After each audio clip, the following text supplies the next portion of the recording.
ഇന്നങ്ങനെ 3 ചിത്രങ്ങളുടെ collection update ആണ് പുറത്തിറങ്ങിയിട്ടുള്ളത്. ഒന്നാമത്തെ ചിത്രം ലാലേട്ടൻ നായകനെ തിയേറ്ററിലേക്ക് റിലീസിനായിട്ടുള്ള എമ്പുരാൻ ചിത്രത്തിന്റെയാണ്.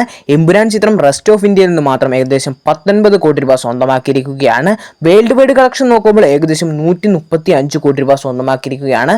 മലയാളത്തിൽ തന്നെ അടുത്ത ഒരു 150 കോടി ക്ലബിൽ കയറുന്ന ചിത്രങ്ങൾ ലിസ്റ്റിൽ 5ാമത്തെ ചിത്രമായി എമ്പുരാൻ മാറുമെന്ന് ഏകദേശം ഉറപ്പായി കഴിഞ്ഞിട്ടുണ്ട്. ഈ ഒരു ചിത്രം കേരളത്തിൽ നിന്ന് മാത്രം 31 കോടി രൂപയ്ക്ക് മുന്നിൽ ഗ്രോസ് കളക്ഷൻ സ്വന്തമാക്കിയിട്ടുണ്ട്. അങ്ങനെ മികച്ച രീതിയിലുള്ള കളക്ഷനും ബുക്കിങ്ങും ഇപ്പോൾ ചിത്രത്തിന് നേടാൻ സാധിച്ചിട്ടുണ്ട്. ഇന്ന് തന്നെ വലിയ രീതിയിലുള്ള ബുക്കിംഗ് ഒക്കെ നേടാൻ സാധിച്ചു. വലിയൊരു ഹ്യൂജ് കളക്ഷൻ തന്നെ ഇന്ന് നേടിയെടുക്കാൻ സാധിച്ചിട്ടുണ്ട്. അങ്ങനെ ചിത്രം ഉടനെ തന്നെ 150 കോടി ക്ലബിൽ ഇടം പിടിക്കുമെന്ന് ഏകദേശം കൺഫേം ആക്കിയിട്ടുണ്ട്.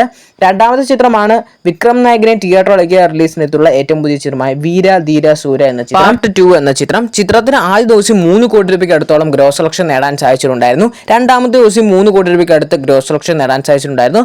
മൂന്നാമത്തെ ദിവസം ആയപ്പോൾ ഇപ്പോൾ 5 കോടി രൂപയ്ക്ക് മുകളിൽ ഗ്രോസ് കളക്ഷൻ നേടിയെടുക്കാൻ സാധിച്ചിരിക്കുകയാണ്. മേജർ റെസ്പോൺസ് ഒക്കെ ഈ ഒരു ചിത്രത്തിന് നേടിയെടുക്കാൻ സാധിച്ചിട്ടുണ്ടായിരുന്നു. ഓവർസീന്ന് മാത്രം ഏകദേശം 2 കോടി രൂപയ്ക്ക് അടുത്തോളം ഗ്രോസ് കളക്ഷൻ നേടിയെടുക്കാൻ സാധിച്ചു. അങ്ങനെ ടോട്ടൽ വേൾഡുമായിട്ട് 17 കോടി രൂപയ്ക്ക് മുകളിൽ ഗ്രോസ് കളക്ഷൻ നേടിയെടുക്കാൻ സാധിച്ചിരിക്കുകയാണ്. ഇന്ത്യയിൽ നിന്ന് നെറ്റ് കളക്ഷനായി 12 കോടി രൂപയ്ക്ക് മുകളിൽ ഗ്രോസ് കളക്ഷൻ ഈ ഒരു ചിത്രത്തിന് നേടിയെടുക്കാൻ സാധിച്ചിട്ടുണ്ട്. എന്തായാലും കുഴപ്പമില്ലാത്ത കളക്ഷനൊക്കെ ഈ ഒരു ചിത്രത്തിന് ഇപ്പോൾ നേടിയെടുക്കാൻ സാധിക്കുന്നുണ്ട്. മൂന്നാമത്തെ ചിത്രമാണ് സൽമാൻ ഖാൻ നായകനെ ഇന്ന് തിയേറ്ററിലേക്ക് റിലീസിന് എത്തിയിട്ടുള്ള സിക്കന്ദർ എന്ന ചിത്രം. ചിത്രം ഇപ്പോൾ ഇന്ത്യയിൽ നിന്ന് മാത്രം നെറ്റ് കളക്ഷനായി 28 to 30 കോടി രൂപയ്ക്ക് അടുത്തോളം കളക്ഷൻ നേടിയെടുത്തിട്ടുണ്ട്. കൂടാതെ മറ്റ് കളക്ഷൻ എല്ലാം കൂടെ കൂട്ടിയാലും 17 കോടി 50 ലക്ഷത്തിന് മുകളിൽ ചിത്രത്തിന് ഗ്രോസ് കളക്ഷൻ നേടിയെടുക്കാൻ സാധിച്ചിട്ടുണ്ട്. ചിത്രത്തിന്റെ ബഡ്ജറ്റിന്റെ ഏകദേശം 10% ഇപ്പോൾ റിക്കവർ ആയിട്ടുണ്ട്. ഏകദേശം 200 കോടി രൂപയോളമാണ് ഈ ഒരു ചിത്രത്തിന് ബഡ്ജറ്റായി വരുന്നത്. ഒരു ഡീസന്റ് ആയിട്ടുള്ള ഓപ്പണിംഗ് ഒക്കെയാണ് ഈ ഒരു ചിത്രത്തിന് നേടിയെടുക്കാൻ സാധിച്ചിട്ടുള്ളത്.